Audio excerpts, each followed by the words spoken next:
और मैंने सुना है शास्त्रों में, अगर घर में बेटे हैं और घर में अगर बेटी नहीं है तो वो घर बिना कन्यादान के हमेशा सूना की सूना ही रहता है। कन्यादान के लिए बेटी का होना जरूरी है, बिना बेटी के कन्यादान सूना।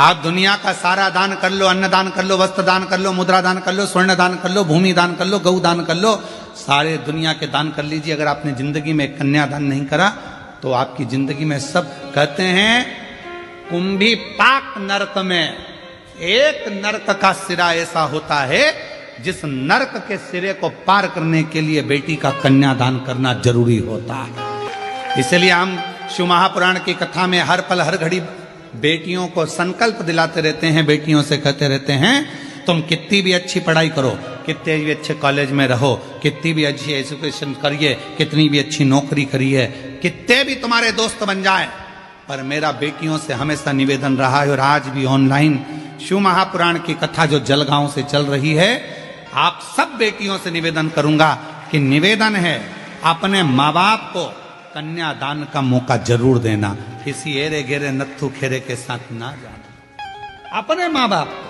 कन्यादान का मौका दीजिए। कितना सुंदर कहा, माँ बाप चले जाते हैं तब बेटा तर्पण करता है, माँ बाप चले जाते हैं तब बेटा पिंड देता है, माँ बाप चले जाते हैं तब बेटा भोजन कराकर तर्पण श्राद्ध पिंड देता है और अपने पूर्वजों को तारता है।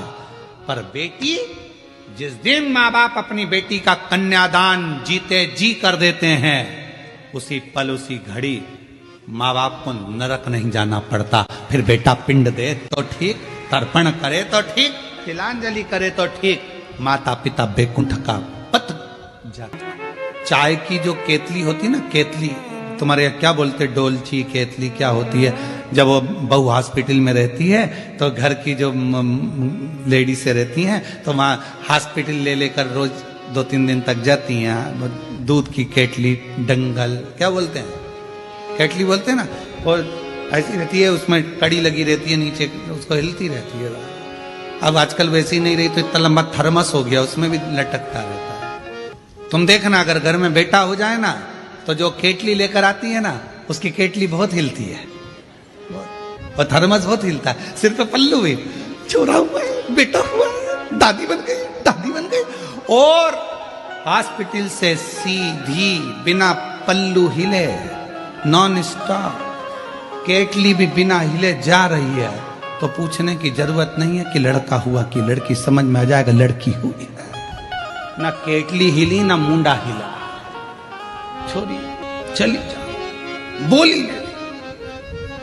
पर कौन समझाए कि बेटे से ज्यादा अगर बेटी एक घर में जन्म ले लेती है, बेटा एक कुल को तारता है और बेटी 2 कुल को तार देती है। आज जितनी माताएं बैठी हैं, आप सब कथा श्रवण कर रही हो, जरा विचार करिएगा, ससुराल की 71 पीढ़ी और मायके की 71 पीढ़ी। एक नारी जब शिव महापुराण की कथा श्रवण करती है, शंकर जी पे 1 लोटा जल चढ़ाती है, तो उसका आधा एक नारी का चढ़, क्योंकि पुरुष का एक गोत्र होता है, पुरुष के कितने गोत्र होते हैं, एक, पर लड़की के कितने गोत्र होते हैं, 2। कुंवारी रहती है तब पापा का गोत्र, ब्याह हो गया तो माँ का गोत्र। तो ईमानदारी से बोलो, क्या तुम्हारा वो माँ बाप का जो गोत्र है वो तुमसे छूट गया क्या? नहीं छूटा, छूटा नहीं है। तो वो गोत्र कहाँ काम आता है? जब नारी पूजन करती है, व्रत करती है, आराधना करती है, साधना करती है, शिव महापुराण की कथा श्रवण करती है, तब उसका पुण्य 2 भाग में बढ़ जाता है, आधा उसके मायके के, आधा उसके ससुराल के, दोनों के भाग से, दोनों। 71 उसकी भी पार कर दी, 71 इसकी भी पार कर दी। एक बेटी दोनों कुल को पार कर, दोनों। दीदी हम धन्यवाद देंगे आपको, ममता श्रीकांत बोडरे माली जी। ये कथा होती सीहोर से ऑनलाइन, पर आपको साधुवाद इसलिए देंगे कि आप इस कथा को खींचकर जलगांव से लेकर, और आपने एक ही शब्द कहा गुरुजी, कथा तो तीर्थ में तो होती रहेगी, बाबा के धाम पर भी होगी, पर यह कथा यदि जलगांव में ही ऑनलाइन हो जाए तो हमारे दोनों कुल तर जाएंगे। और आज आपको मैं साधुवाद देता हूं कि आपने ये कथा को ऑनलाइन कराकर दोनों मायके का भी और ससुराल का भी दोनों कुलों को पार किया, दोनों को।